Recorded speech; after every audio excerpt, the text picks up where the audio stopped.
The air in the barracks of Fort Hammond, thick with the scent of freshly starched uniforms, gun oil, and the faint enduring aroma of raw ambition, hummed with the ceaseless energy of basic training. Rows of identical bunks, stripped and made with military precision, stood sentinel in the stark, secular environment. Here, individuality was systematically stripped away, replaced by uniformity, discipline, and a shared purpose to become a cohesive fighting force.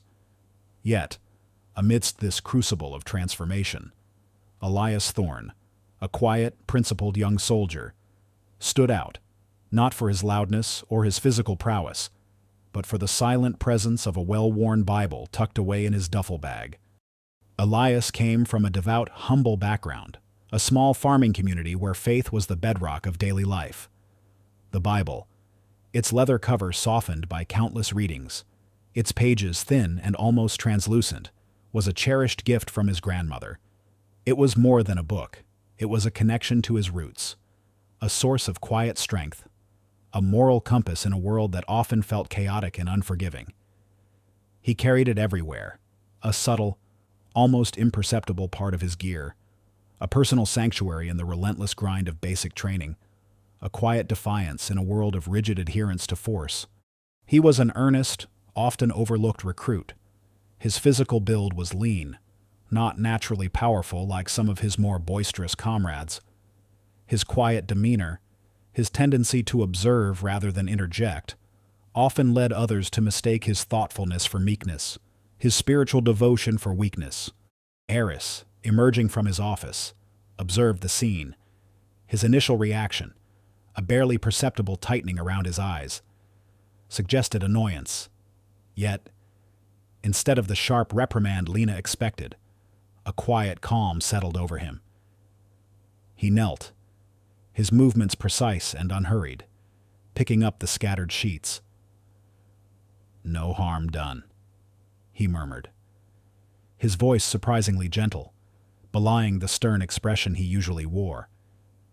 He didn't just pick them up, he began to sort them, categorizing maps by region, cross-referencing dates, his fingers moving with an almost unconscious efficiency. Lena, still flustered, watched him, amazed by his quiet grace. As he gathered the last few items, a small, leather-bound notebook, thin and worn, slipped from one of her binders. Eris picked it up.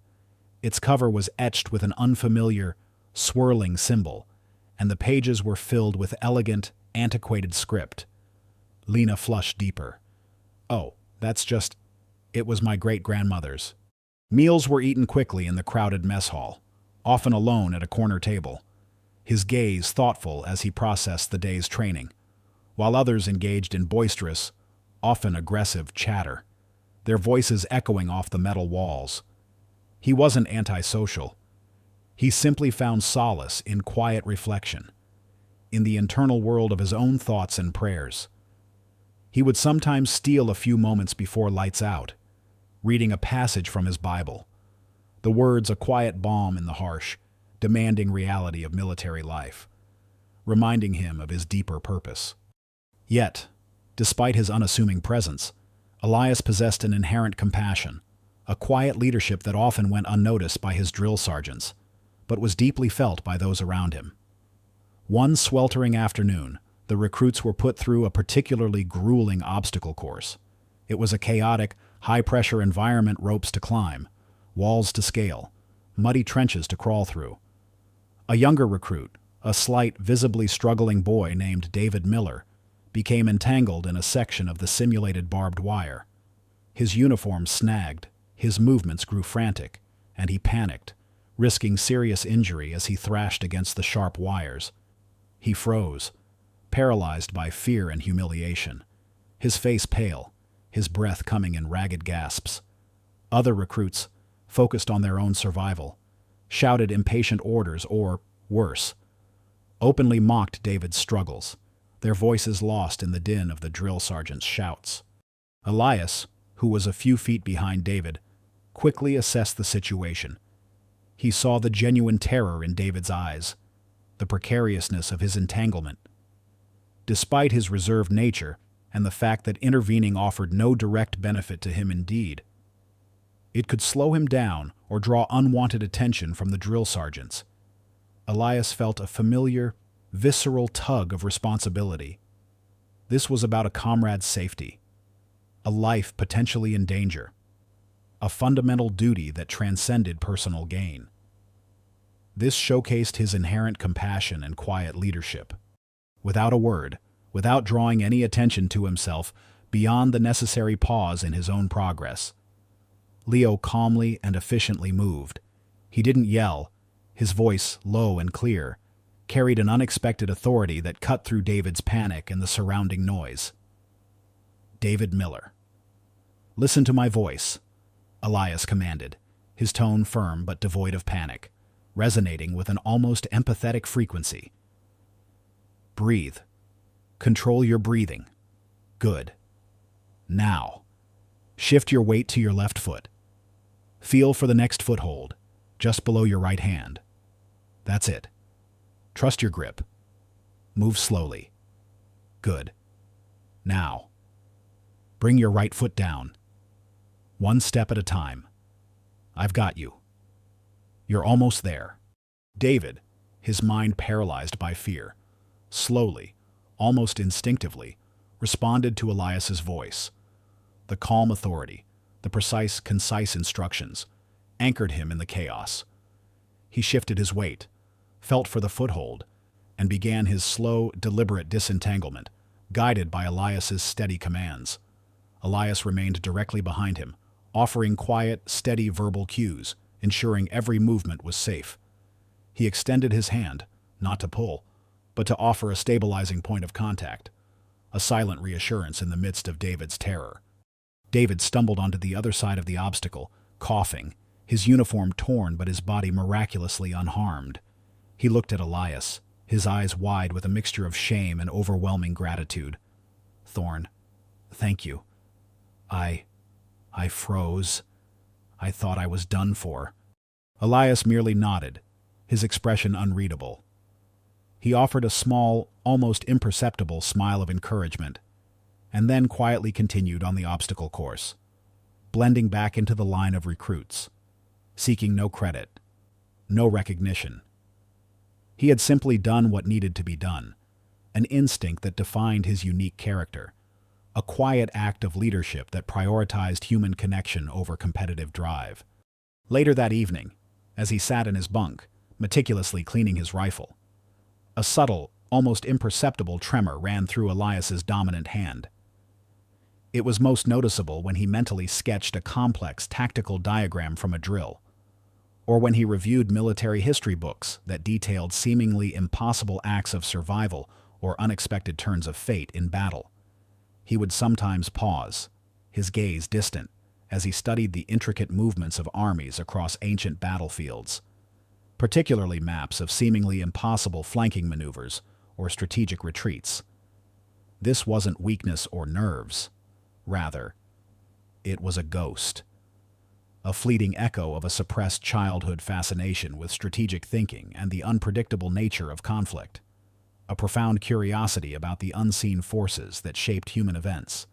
He had spent hours in dusty libraries as a boy, poring over books on strategic thinking, on the science of war, on the historical accounts of battles, trying to understand the very chaos that fascinated him. He had seen the world as a grand, interconnected system of patterns, where a single, overlooked variable could change the course of destiny.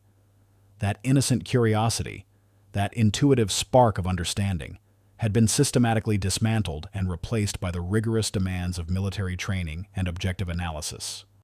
Occasionally, while staring at a particularly complex maneuver in a textbook or during a drill, he would pause, mid-action, and a fleeting, almost visionary look would cross his eyes, as if he could glimpse the unseen forces at play, the subtle shifts in the battlefield that defied conventional logic.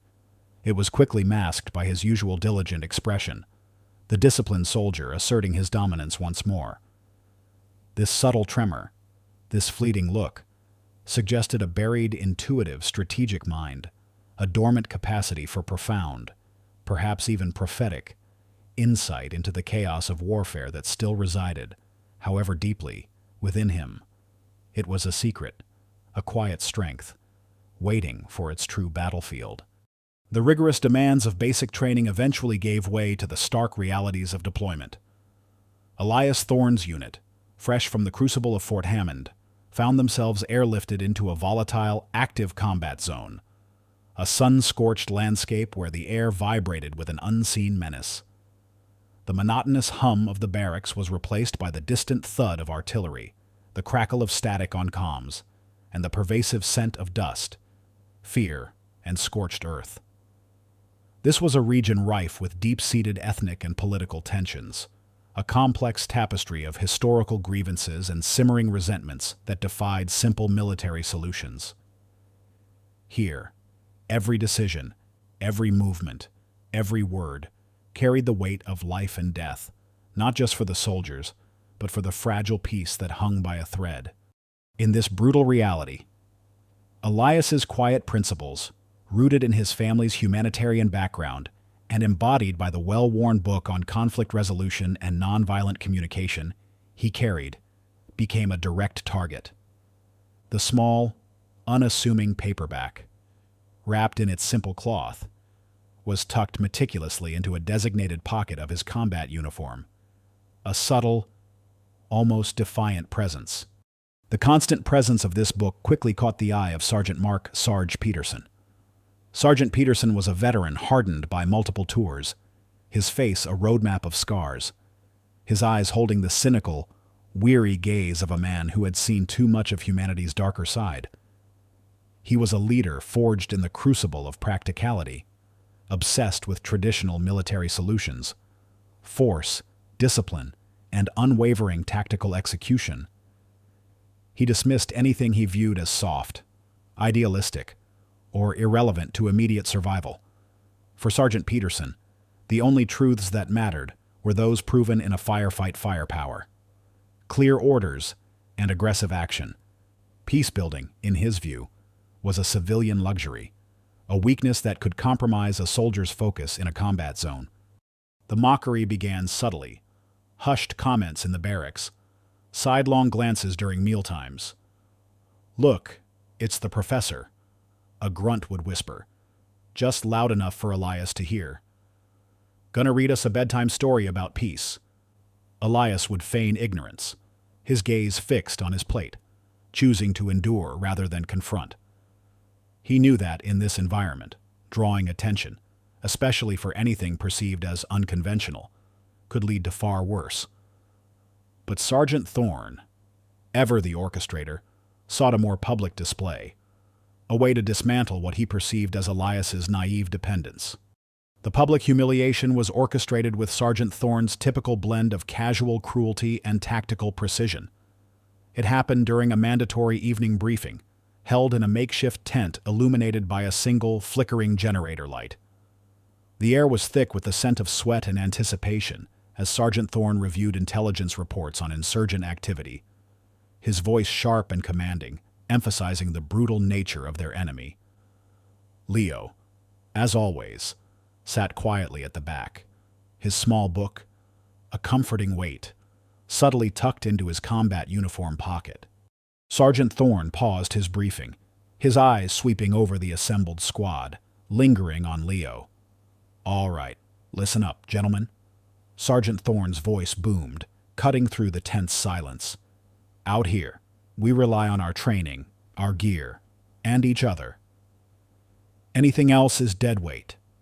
Anything else is a liability. It gets you killed. It gets your brothers killed." He then turned directly to Leo, his lips curling into a sneer. A deliberate, public challenge. "Isn't that right, Maxwell? You and your little book." He gestured dismissively towards Leo's combat uniform pocket. "You think that's going to stop a bullet? Pacifist. You think that's going to talk the enemy out of killing you? This ain't Sunday school, Maxwell. This is war. And in war, we talk with bullets and bombs, not with your fancy words about conflict resolution and nonviolent communication." He then made a mocking gesture, as if gently coaxing someone, a caricature of empathy. This is a combat zone. Private. You're a soldier, not a therapist. You're too educated for your own good out here. It's dangerous. A ripple of uncomfortable laughter, then snickers, spread through the tent. Some soldiers averted their gaze, embarrassed for Leo. Others, eager to curry favor with the formidable sergeant, joined in the mockery. Their expressions a mix of amusement and genuine belief that Leo's pacifist tendencies were indeed a liability. Sergeant Mark Thorne, in the front, smirked openly, his eyes gleaming with malicious triumph. He had successfully orchestrated a public humiliation, ridiculing Leo for his perceived weakness, his idealism, and his dependence on theoretical peacebuilding, framing it as a dangerous liability in a combat zone. The public mockery affected Leo deeply, not just personally, but also professionally.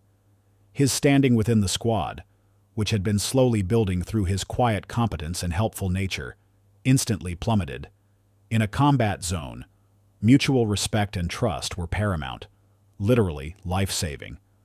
To be seen as soft, as idealistic, as a potential liability, impacted his ability to gain the respect of his comrades, which was crucial for survival. It was a blatant injustice, a cruel irony that his inner strength, his moral compass, his very capacity for empathy, was being weaponized against him. Sergeant Thorne's disdain questioned the very foundation of Leo's intellectual identity and his unique approach to problem-solving, dismissing his profound knowledge as mere academic fluff in the face of brutal reality. His initial reaction was profound shame and a strong urge to hide his book, to retreat completely into himself, to become even more invisible than he already was. He spent the rest of the briefing with his head bowed, the laughter echoing in his ears, the weight of the book in his pocket suddenly feeling like a crushing burden. He wanted to discard it, to shed this perceived weakness, to blend in, to simply survive the tour without drawing any further attention. His first instinct was to avoid drawing attention, to become a ghost, to conform.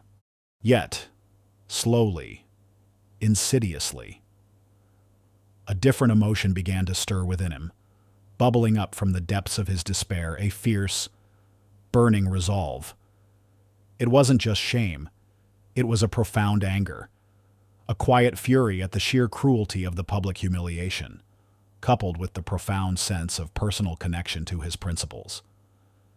He remembered his grandmother's gentle hands, placing the book in his own, her eyes filled with love and unwavering belief in the power of understanding. He remembered her words, "This book, Leo, is more than just paper. It's a shield for your soul. It's a compass for your heart. And it will guide you through the darkest of times, not by telling you what to do, but by reminding you who you are." To abandon it now, to hide it, was to betray her memory, to betray himself, to betray the very ideals he had committed his life to. He realized that simply enduring is not enough. To accept this, to retreat, was to allow Sergeant Thorne and his cynicism to win, to validate their cruelty, to implicitly agree that peace-building was a weakness in a world of violence. This awakened a dormant desire for vindication, not personal revenge in the shallow sense, but a broader, deeper desire to prove that intellectual depth, that empathy, that nonviolent communication, even in a brutal world, had its own strength, its own practical application, its own form of resilience. He wanted to show that true strength lay not in mocking others' beliefs, but in unwavering conviction and quiet dignity. That understanding could be as powerful a weapon as any rifle. The point of no return for Elias arrived that very night. As the barracks slept, illuminated only by the faint glow of emergency lights, Leo sat on his bunk. He pulled out his book, its worn cover strangely comforting in his hands. He opened it, not to read, but to simply hold it, to feel its weight, its presence. He thought of Sergeant Thorne's sneering face, his dismissive words, and then he thought of his grandmother. He carefully wrapped the book in a fresh piece of cloth, not to hide it, but to protect it. Then, deliberately. He placed it not in the hidden pocket of his duffel bag, but in the most prominent, most accessible pocket of his combat vest, the one he would wear into battle, the one that lay directly over his heart. A quiet, defiant symbol. He understood that this was not just about a book, but about his identity, his intellectual compass in a world of chaos. To carry it proudly, to let it be seen, was an act of quiet defiance, a silent affirmation of his inner strength. This event, this burning desire for self-reaffirmation and ultimate vindication of his inner strength, marked the point of no return for his quiet, victimized existence. He would not be a victim. He would be a soldier. Yes, but a soldier defined by his own principles, by his quiet conviction. He would not just endure. He would prove that intellectual depth and empathy, even in the crucible of combat, were powerful, unseen forces. The path to a deeper understanding of courage, though unseen and unimagined at that moment, had begun its arduous, solitary journey, directly into the heart of the combat zone.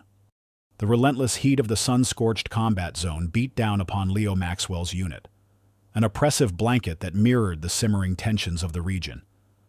This was a land woven with a complex tapestry of historical grievances, ethnic divides, and political resentments, a reality far more nuanced than any tactical map could convey. Sergeant Mark Sarge Thorne, their squad leader, navigated this harsh reality with a focus on brute force and unwavering military presence. His combat philosophy was simple: assert dominance, maintain control, and neutralize threats with overwhelming firepower. This approach, honed by years of active duty and a deep-seated cynicism about human nature, often clashed directly with Leo's quiet, empathetic principles, his belief that true understanding lay not in a show of force, but in forging genuine human connection. The subtle mockery for Leo's book smarts and his perceived soft methods persisted, a low-level hum beneath the surface of their daily grind. Peterson, in particular, maintained his disdain. Maxwell, you going to read them a history lesson?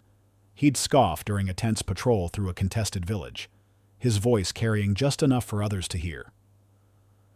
Better hope they ain't got no pop quiz on ancient grievances. Professor, out here, knowledge is how fast you can clear a jam, not how many books you've read. Other soldiers, keen to align themselves with the formidable sergeant, would offer snickers or dismissive glances. Leo, as always, chose to endure, his gaze thoughtful, his hand occasionally reaching for the worn book on conflict resolution tucked into his combat vest, a silent source of strength in a world determined to break spirits. Their first significant challenge, and the true unveiling of Leo's unconventional genius, came not in a direct firefight, but during a routine patrol in a contested civilian area.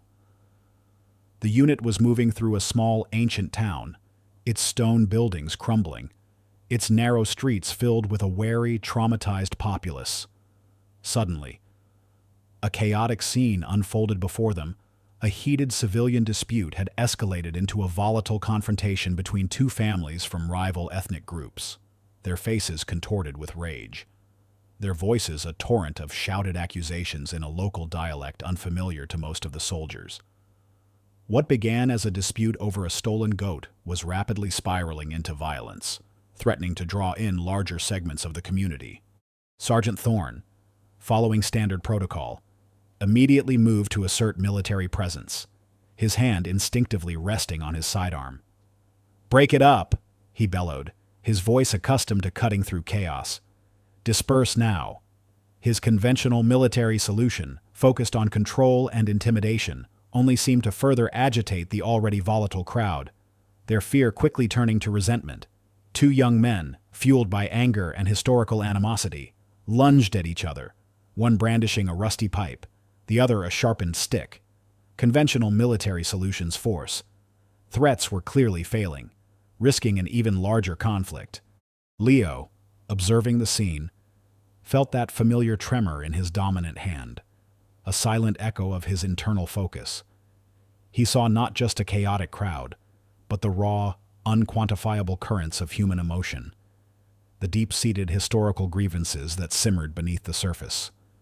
He relied not just on military training, but on his unique, intuitive understanding of human nature, cultural sensitivities, and conflict resolution. Honed by years of studying subtle psychological triggers, he scanned the scene, looking for the underlying cause, the unseen levers of de-escalation. He noticed a minute, overlooked detail, a specific nonverbal cue from an old woman, an elder from one of the families, standing slightly apart from the screaming crowd. Her hands were clasped in a traditional gesture of mourning. Her eyes, though filled with grief, also held a subtle plea, directed not at her own family, but at a man from the opposing family, a quiet, almost imperceptible shake of her head. He also registered a subtle linguistic nuance in the heated argument, a repeated archaic phrase from the local dialect that referenced a forgotten shared harvest festival, a phrase that carried a historical resonance of unity, now being perverted into a curse. And then, his gaze fell upon a historical symbol etched into a crumbling wall nearby, an ancient symbol of two intertwined hands, representing a forgotten, historical peace pact between these very ethnic groups, a detail from his history textbook, illustrating a forgotten act of reconciliation. These were minute, overlooked details, completely missed by Sergeant Thorne's focus on immediate control. "Sarge," Leo called out, his voice sharp with urgency, cutting through the din of the panicked crowd. "Don't use force. They're not fighting over the goat. It's about something else. The old woman. She's asking for a gesture of respect, not an order." He wasn't seeking glory. He wasn't trying to prove anything. He was forced to use his insight to de-escalate the situation, a primal instinct overriding his usual quiet demeanor. And that symbol on the wall, Sarge. It means something to both of them, a shared history of peace. Sergeant Thorne, his hand still on his sidearm, scowled. "Maxwell, what in God's name are you talking about? A history lesson now. We're about to have a riot. We stick to procedure, not your feelings about old ladies and symbols." He was initially furious at Leo's unconventional intervention, seeing it as a dangerous delay, a challenge to his authority. He dismissed Leo's talking skills or luck as naive and irrelevant to military operations. "You think you can talk down an angry mob with a history book? Private, you're too educated for your own good out here." He attributed the averted danger if it had been averted by a conventional response to a fluke or his own quick thinking, to maintain his authority, cementing his role as the misguided antagonist, his pride and unwavering belief in rigid military doctrine blinding him to the value of empathetic wisdom. Yet, as Peterson hesitated for a critical second, witnessing the futility of his own commands against the escalating human conflict, Leo stepped forward. His voice, calm and clear, resonated with an unexpected authority. He spoke in the local dialect, his words carefully chosen, infused with empathy and a profound understanding of the historical and cultural context. He invoked the ancient symbol on the wall, referencing its meaning of shared history and cooperation. He then addressed the old woman, acknowledging her grief, and then, with a subtle gesture of respect, appealed to the shared values of their ancestors. "The ancestors remember the spirit of peace in this place," Leo called out, his voice cutting through the anger. "Do you honor their memory with violence or with understanding?" The effect was instantaneous and astonishing.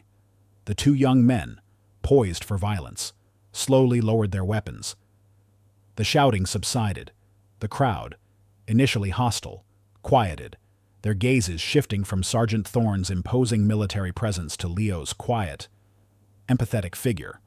The local elder, her eyes wide with surprise, offered a slight, almost imperceptible nod of acknowledgement to Leo. The situation, against all conventional military logic, began to de-escalate, mediating a small immediate truce and preventing major casualties. Sergeant Thorne, his hand still hovering over his sidearm, stared at the calming scene, then at Leo, his face a mask of disbelief. He had dismissed Leo's talking skills, had almost resorted to force. and Leo's seemingly naive intervention had achieved what his own training could not. He knew, with a sickening certainty, that Leo's intuitive empathy had saved them. He wanted to attribute the averted danger to a fluke or a lucky coincidence, to maintain his authority. But the evidence, the sudden, profound peace in the air, was undeniable. Their interaction did not go unnoticed. Corporal Anya Sharma, a sharp, pragmatic combat medic in Leo's unit, known for her pragmatism but also her keen observation skills and intellectual curiosity about human behavior, had been a few feet away when Leo intervened. She had seen the flicker of understanding in Leo's eyes, the absolute certainty in his posture, and the profound transformation in the crowd. She respected Sergeant Thorne's authority and his combat experience, but she was deeply intrigued by Leo's quiet conviction and the undeniable accuracy of his hunch about human motivations. She noted the subtle, almost desperate sincerity in Leo's eyes, and the unique, complex logic in his abstract explanations of interpersonal dynamics, linking them to obscure historical parallels. Corporal Sharma, with her practical, life-saving focus, became Leo's helper.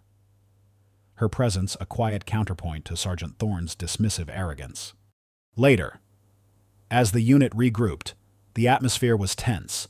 Sergeant Thorne had acknowledged the de-escalation, but he continued to downplay Leo's role in his formal report, attributing it to a lucky break or civilian cooperation.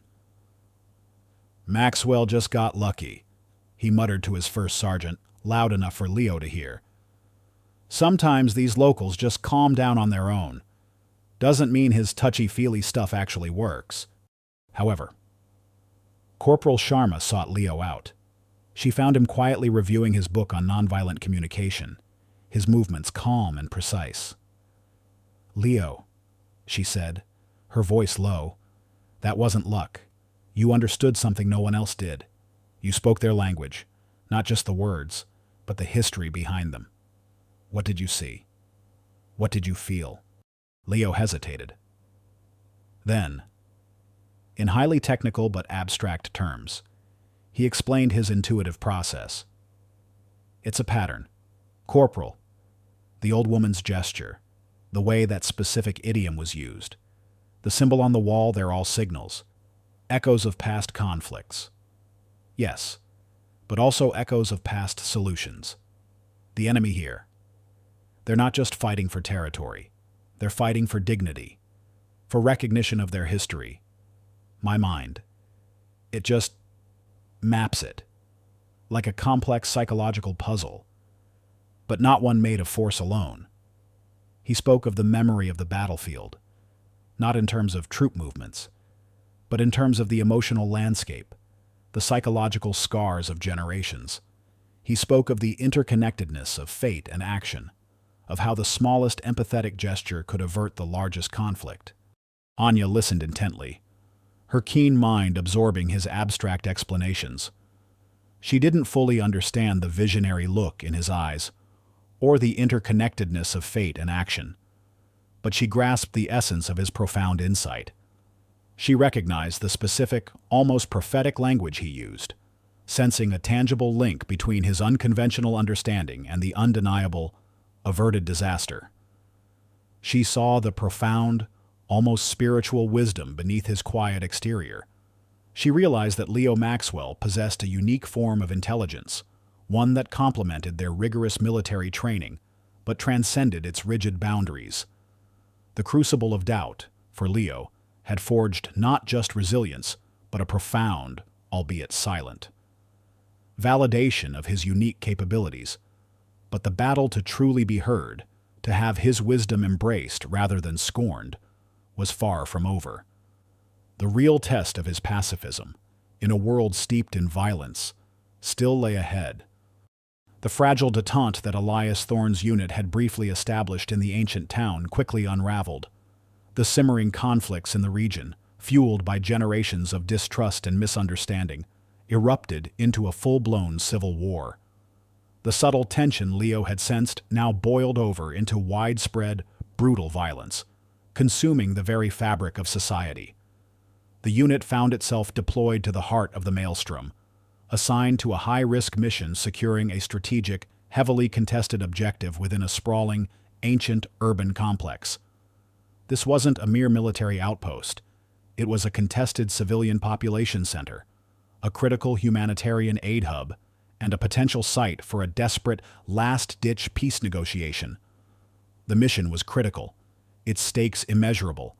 Failure meant not just military defeat, but massive civilian casualties, a humanitarian catastrophe on an unimaginable scale.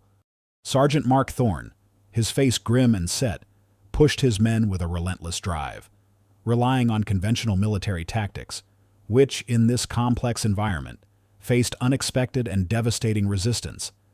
The enemy, a fluid, decentralized network of factions, exploited the deep-seated historical grievances and cultural misunderstandings of the local populace, making traditional military solutions utterly ineffective. Leo, despite his undeniable success in de-escalating the earlier civilian dispute, found himself increasingly isolated. His quiet warnings about the underlying cultural tensions, his nuanced insights into potential diplomatic solutions, and his persistent advocacy for non-military approaches were dismissed by Sergeant Thorne and many of the other soldiers. They attributed his past successes to mere luck or civilian quirks, viewing his analytical approach as naive and irrelevant in a situation demanding decisive force. Maxwell, Sergeant Thorne would scoff during tactical briefings, pointing to a combat map. We don't negotiate with terrorists. We eliminate them. Your books aren't going to solve this. Bullets are. Leo was often relegated to less critical, non-combat roles, inventory management, perimeter security in relatively calm zones, humanitarian aid distribution in secured areas, effectively sidelined from frontline decision-making. He remained a part of the unit, yes, but felt like an unwelcome anomaly, relying solely on his own convictions and the unwavering, albeit quiet, support of Corporal Anya Sharma. Anya, having witnessed Leo's unique abilities firsthand, fiercely believed in his methods. She discreetly shared intelligence reports with him, observed his quiet contemplation, and trusted his instincts when no one else would. Leo became a lonely visionary, his unique understanding of human conflict, seen through the lens of empathy, often misunderstood by those who adhered to conventional military approaches, convinced that brute force was the only language the enemy understood. The impending disaster struck with chilling precision. During the high-risk mission, the unit faced a major setback. Their communications, state-of-the-art and encrypted, were instantly compromised by a sophisticated jamming device. Their intelligence, based on conventional surveillance, proved fatally faulty. They walked directly into a meticulously planned trap. They found themselves caught between two major warring factions, trapped in a brutal, multi-front conflict. It wasn't a direct ambush by one enemy. It was a three-way entanglement, with civilians caught in the crossfire. Force was useless. Using it would only escalate the violence and endanger even more innocent lives. Casualties mounted with terrifying speed, their cries echoing through the ancient streets. The arena was the chaotic, civilian-filled urban battlefield, a living, breathing monster where modern military tactics are failing completely against the complexities of human-to-human conflict, where history itself seemed to be bleeding into the present. The unit's position quickly became untenable. They were pinned down, their ammunition dwindling, their medical supplies running critically low. Civilians, caught in the crossfire, families huddled in crumbling doorways, children screaming in terror, cried out for help, their desperation a harrowing counterpoint to the relentless gunfire. Reinforcements, contacted through a desperate, fragmented satellite burst, were hours away, possibly too late. The opposing factions, blinded by their own hatred and historical grievances, were closing in from all sides, threatening to annihilate both the unit and the innocent civilians trapped between them. The ticking clock, a relentless, audible countdown, underscored the terrifying urgency, the blare of gunfire, the shouts of wounded comrades, the terrified screams of civilians, all merged into a deafening crescendo of despair. Leo was the only one who truly understood the underlying motivations of the warring factions. His deep, intuitive understanding of human nature, his years of studying conflict resolution, and his profound knowledge of this region's unique history and cultural sensitivities allowed him to see the conflict not as a simple military engagement, but as a complex web of unaddressed grievances, historical slights, and desperate fears. He knew, with a terrifying clarity, that only a precise, counterintuitive negotiation, an appeal to a shared truth buried beneath layers of animosity, could broker a truce. He saw a pathway to de-escalation, a subtle linguistic or symbolic gesture that could momentarily suspend the violence. His knowledge was the only hope, the fragile thread that could pull everyone, his unit and the civilians, back from the maw of annihilation. But he was benched, dismissed, seemingly irrelevant in the brutal heat of battle, his voice drowned out by the thunder of war. He was a silent prophet watching his comrades and innocent civilians fall, his wisdom unheeded, a bitter, agonizing torment in the heart of the chaos. He had to reach Sergeant Thorne, had to make him listen, before the escalation of despair became a permanent legacy of destruction. The ancient streets of Sector 7 were a crucible of raw human conflict, echoing with the relentless crackle of gunfire and the desperate cries of the wounded. Leo Maxwell's unit, battered and bleeding, was caught in the impossible crossfire between two warring factions, their positions increasingly untenable. Sergeant Mark Thorne, his face grim and streaked with sweat, barked orders into a dead comms device, his conventional military tactics failing completely against an enemy that defied traditional combat. The chaos was absolute, a terrifying, multi-front maelstrom of hatred and violence. Amidst the pandemonium, Leo, pinned down behind a crumbling stone wall, felt the desperation surge, casualties mounted with terrifying speed, every new cry a fresh wound to his soul. He was attempting to provide quiet, precise diplomatic advice to the desperate grunts around him. Their leader wears a blue scarf, a symbol of their ancient clan, appeal to their ancestors, not their current grievance. But his voice, usually so calm and authoritative, was unheard, drowned out by the thunder of war. The weight of inaction, of being sidelined, was almost unbearable. He was a silent prophet watching his comrades and innocent civilians fall, his wisdom unheeded, a bitter, agonizing torment in the heart of the chaos. He had to reach Sergeant Thorne, had to make him listen, before the escalation of despair became a permanent legacy of destruction. The gasp moment.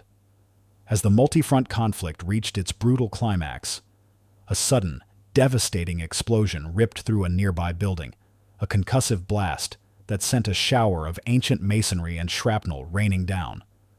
The ground trembled violently.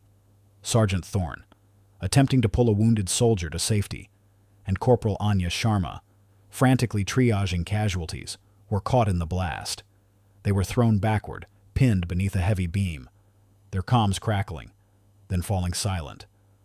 Despair threatened the entire unit and the trapped civilians, who screamed in terror. In that impossible, microseconds-long moment, Leo, seeing their imminent doom, felt a blinding flash of intuitive clarity. His mind, razor-sharp despite the ringing in his ears, reached back to a specific, obscure historical grievance he had read about in his grandmother's book on conflict resolution, a detail, a minor injustice from centuries ago, that nevertheless held profound symbolic weight for these warring factions. He remembered a forgotten cultural idiom, a subtle linguistic nuance associated with that historical event, a phrase that, if used correctly, held the key to the factions' hidden motivations, their deepest wounds, and their unspoken desires for peace. He realized, with a chilling certainty, that the only way to save everyone was to appeal directly to the faction's humanity, to their shared history, leveraging this deep, nuanced understanding that transcended their current animosity. It was the impossible, the unexpected, the ultimate undeniable proof of the practical application of his pacifist knowledge. He scrambled for a working comms device, his hands trembling, He found one, miraculously still functional, near a fallen comrade. His voice, raw with urgency and a newfound authority, cut through the din of battle, amplified by the comms. All units, cease fire. Listen to me. Leo's decisive action. He then broadcast a precise, counterintuitive message to both warring factions, his voice resonating with a clarity that seemed to pierce the very chaos. He didn't speak of peace treaties or negotiations. Instead, he invoked the forgotten historical grievance, acknowledging the ancient pain in the specific, nuanced idiom of their shared dialect. Hear me, sons and daughters of the Scarlet Valley, and children of the Azure Peaks. Remember the tears of the Stone River, the injustice of the divided harvest of our ancestors. His words, infused with the specific cultural and historical weight he alone understood, resonated with both sides. Your grandmothers shed tears together over that river. Your grandfathers shared bread from that harvest. Do you honor their memory with violence or with remembrance? A hand is offered not in surrender, but in shared sorrow. The mark of the broken olive branch, worn by the elder, is extended to you both. Honor it, stand down. For the sake of the children caught in this crossfire, he detailed the symbolic gesture of truce, an ancient, almost forgotten ritual of reconciliation that only he, with his profound empathetic foresight, could have perceived and articulated. Sergeant Thorne, pinned beneath the rubble, his comms dead, heard Leo's voice crackle through a nearby medic's failing radio. He heard the archaic words, the historical references, and the impossible clarity in Leo's tone. His face, initially contorted with pain and fury, morphed into a mask of disbelief. He saw his own men, battered and bleeding, staring at each other in bewildered awe.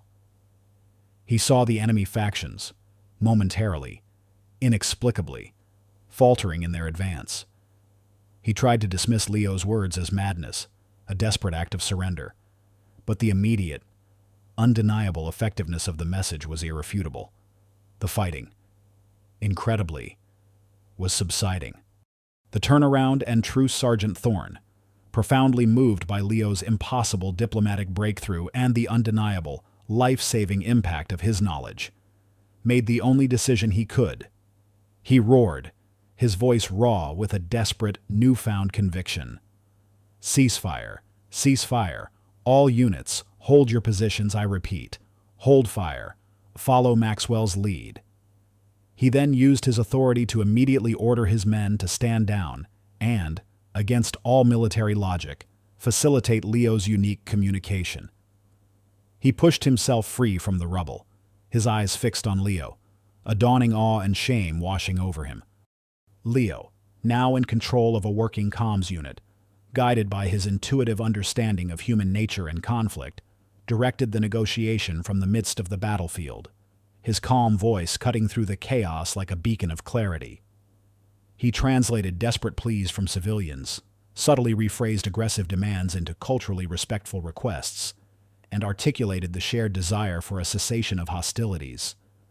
The warring factions, against all military logic, responded to Elias's message. Their deep-seated animosity was momentarily suspended by the unexpected appeal to their shared humanity, their ancient traditions.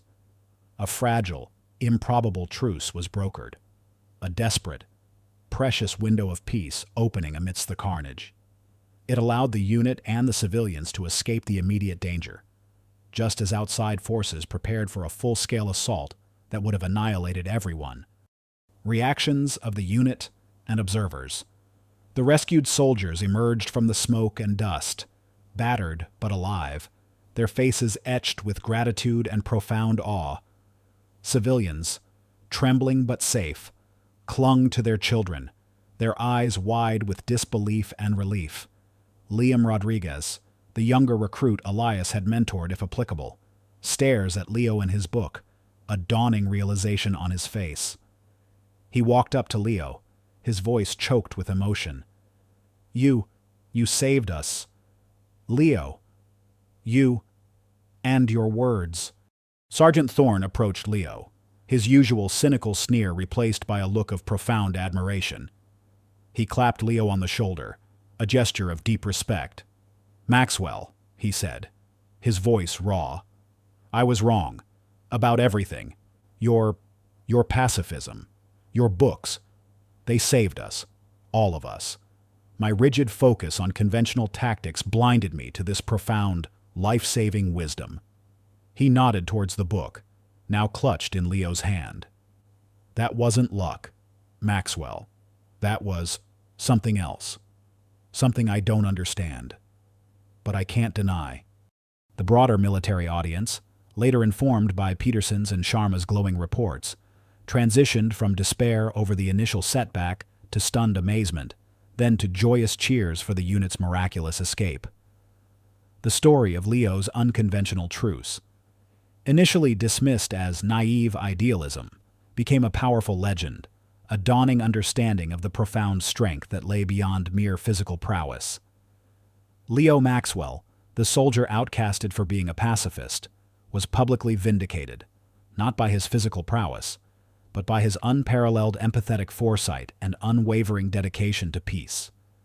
The unseen bridge had, against all odds, connected two warring worlds, proving that even in the heart of chaos, understanding could always find a way.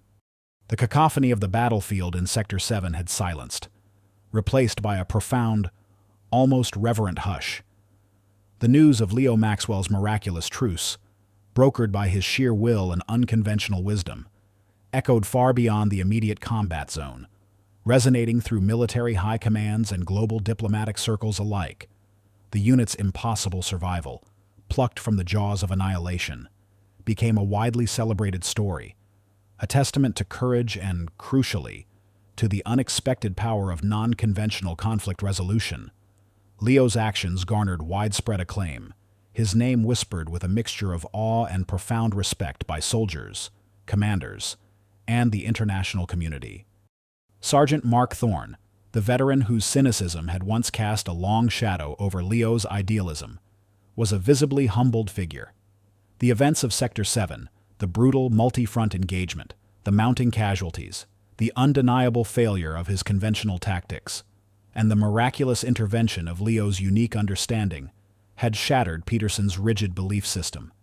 The very foundations of his pragmatic, force-driven worldview, where knowledge was solely measured by time on the water and conventional nautical charts, had been irrevocably overturned by the profound, undeniable truth that an unwritten treaty, born of empathy, could achieve what endless bullets could not. A few days after the unit returned to base, physically battered, but spiritually fortified, Sergeant Thorne called an emotional, public address. It was held not in the sterile briefing room, but in the unit's common area, a space usually reserved for boisterous camaraderie but now filled with a quiet, somber reverence. His voice, usually gruff and commanding, was now thick with emotion, tinged with a raw vulnerability that few had ever witnessed. "Soldiers," Sergeant Thorne began, his gaze sweeping over his weary but alive unit. The men, who had faced death together, now looked at their once unyielding leader with a mixture of respect and understanding. "You all know what happened in Sector 7. You know what we faced, and you know how close we came to not coming back. I led us into that. My tactics. My orders." He paused, his voice cracking slightly. "I've been a soldier my whole life. I've seen things. I've trusted in my training, in my gear, in my own instincts, and I've dismissed anything that didn't fit into that neat little box. Especially faith." He then turned, his gaze fixing on Leo Maxwell, who stood quietly at the back, his posture as unassuming as ever, his book on nonviolent communication subtly clutched in his hand. "I mocked Private Maxwell for his ideals," Sergeant Thorne confessed, his voice raw with shame. "I called him a pacifist. I said his books were soft, idealistic, irrelevant to combat. I dismissed his warnings about cultural nuances and historical grievances. I stood by my rigid doctrine, my conventional tactics, even when they were failing us, even when they were leading us into a meat grinder. A profound silence descended upon the room. This was an unprecedented public acknowledgement from a man of Thorne's authority, a searingly honest confession of his intellectual arrogance and egregious misjudgment. He laid bare his flawed reasoning, his blind faith in conventional military methods alone, and the dangerous consequences of his closed-mindedness. This was a profound public penance. Sergeant Mark Thorne, the archetypal Type B misguided adversary, had genuinely repented. "I was wrong," Sergeant Thorne declared, his voice firm, imbued with a raw emotion that resonated deeply. "Profoundly, tragically wrong. My rigid focus on conventional doctrine utterly blinded me to a truth that existed beyond the realm of my conventional understanding. It was Private Maxwell who saw what no one else did. It was his voice, speaking words I didn't understand, words that came not from a tactical manual, but from a place of profound understanding, that cut through the chaos. It was his impossible diplomatic insight that showed us the way out. He brokered a truce. He saved us, all of us, and he saved the civilians trapped in that firestorm." He looked directly at Leo, his eyes shining with tears. "Leo Maxwell, I was wrong. About you, about your beliefs, about the true meaning of strength. My rigid reliance on conventional doctrine blinded me to the invaluable nature of empathetic wisdom and unconventional peace-building. You and your principles, you saved my team. You saved me, and for that, I will be forever grateful." He then stepped forward, extending a hand to Leo, a gesture of profound respect and genuine contrition. He publicly offered to assist in any way with Leo's future endeavors, a clear sign of his genuine repentance. Leo, no longer a mocked pacifist, received long overdue recognition. His quiet dignity, his unwavering conviction, and the undeniable miracle of his intervention resonated deeply with the unit. Peterson, with Corporal Anya Sharma's strong advocacy, moved swiftly to ensure Leo's unique talents were formally recognized within the military structure. Anya, who had witnessed the entire ordeal and had been a crucial bridge between Leo's insight and Sergeant Thorne's pragmatism, spoke passionately of Leo's intuitive understanding of human conflict.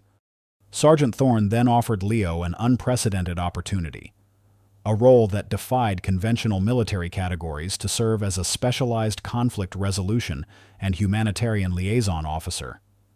His mandate would be to develop unconventional peace-building strategies, to understand the psychological and cultural dimensions of conflict, and to foster diplomatic skills within military units.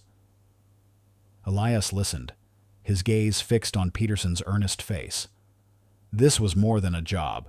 It was a profound purpose, a chance to truly integrate his lifetime of unique foresight and empathy into the very fabric of military service and international relations.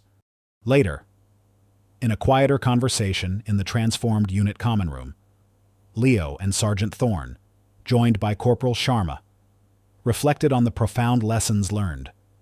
The air, once heavy with cynicism, now felt lighter, imbued with a newfound understanding. "I always thought the toughest soldier was the one who could ignore everything but the mission," Sergeant Thorne mused, his voice low, a rare introspection in his tone.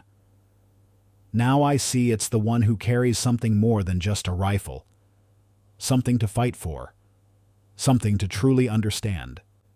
"The dangers of intellectual arrogance in conflict are immense, Sarge," Leo said, his voice calm. "The battlefield is rarely what the doctrine predicts, and the limits of purely military solutions are brutally exposed when the enemy fights not just with bullets, but with unaddressed grievances. True strength comes from a blend of resolve and understanding. My beliefs, they didn't make me weak. They gave me a different kind of sight, a way to see the shared humanity, even in the chaos." Corporal Sharma nodded, her eyes thoughtful. "Your insights, Leo, they were like a different kind of map, one that saw the hidden pathways to connection, and the courage to trust that map. Sarge, That's what made the difference. That's what forged the unwritten treaties. The quiet calm that settled over the unit, and indeed, subtly throughout the military command, was not just the absence of conflict. It was the profound peace of a purpose realigned, a legacy rekindled, and a future built on the solid foundation of both decisive action and timeless human wisdom. The unbreakable spirit of Leo Maxwell, fueled by quiet principles and profound insight, had forged a new path for his comrades, a testament to the strength found in unexpected places, proving that even in the heart of chaos, true peace could be found. 5 years had gracefully woven their intricate tapestry across the globe, and Leo Maxwell, once a quiet, unassuming private mocked for his pacifist ideals, now stood as a towering figure of influence. He was a respected, influential leader within the military and global diplomatic circles, a visionary who had reshaped the very understanding of conflict resolution and humanitarian operations. The unconventional peace-building strategies he had pioneered in Sector 7, once dismissed as naive, had been meticulously analyzed, refined, and widely adopted across various international bodies and military branches, saving countless lives and fundamentally altering modern peacekeeping doctrines. His unique approach, seamlessly combining rigorous strategic analysis with a profound understanding of human psychology and cultural empathy, had become a celebrated model for modern peacekeeping, proving that the most effective solutions often lay in understanding, not just force. He had found true fulfillment, balancing his strategic brilliance with a deep, unwavering commitment to global understanding and human dignity. Leo's influence resonated far beyond the battlefields. He held a prestigious position at the United Nations, his office a serene space filled with natural light, overlooking the quiet expanse of the East River. He advised on global peace initiatives, his insights shaping international peacekeeping missions, post-conflict reconciliation efforts, and complex humanitarian aid operations. He was a sought-after speaker at military academies, diplomatic forums, and international conferences, not for his combat heroics, but for his profound understanding of the human element in conflict and the transformative power of empathy. Beyond his official duties, Leo dedicated a significant portion of his time to paying it forward. He had established a specialized training program at military and diplomatic academies worldwide, a unique curriculum designed to cultivate a new generation of officers and diplomats. He taught them to develop their intuitive understanding of conflict, to master the art of negotiation, and to cultivate empathy not as a weakness, but as a strategic tool. He often spoke about the unseen pathways to peace, using historical examples from his grandmother's book to illustrate how seemingly intractable conflicts could be resolved through understanding, shared history, and mutual respect. He emphasized the importance of bridging divides, of finding common ground, and of listening to the unspoken grievances that often fueled violence. A true soldier, Elias would tell his eager students, his voice calm and resonant, as he stood before a large interactive map of a historical conflict zone, is not just trained to fight. They are trained to understand, to listen, to de-escalate. Sometimes, the most powerful weapon is not a bullet, but a word of understanding. The battle isn't always won with force. Sometimes, it's won with empathy. He often held his worn book on nonviolent communication, its pages open to a passage on the power of empathy, its words now seeming to pulse with living truth, using it as a prop to illustrate his points about inner strength and purpose. Sergeant Mark Thorne, now a highly respected first sergeant known for his newfound wisdom and humility, frequently supported these initiatives. His transformation from a cynical pragmatist to a fervent advocate for holistic military training was complete. He often joined Leo for these lectures, offering his own raw, emotional testimony of how his pride had almost cost him his unit, and how Leo's naive idealism had saved them.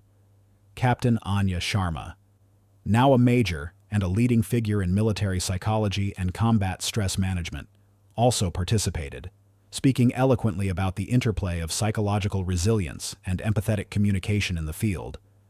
Their combined narratives created a powerful, undeniable message that resonated deeply with the young recruits. The military, transformed by Leo's influence, was now more open to diverse forms of intelligence and unconventional leadership. His philosophy, initially met with skepticism, had become a cornerstone of their training. The initial villain, the unnamed instigator of the Civil War conflict that had trapped Leo's unit, had ultimately faced international justice, or their power had significantly waned, showcasing the triumph of peaceful resolution over unchecked aggression.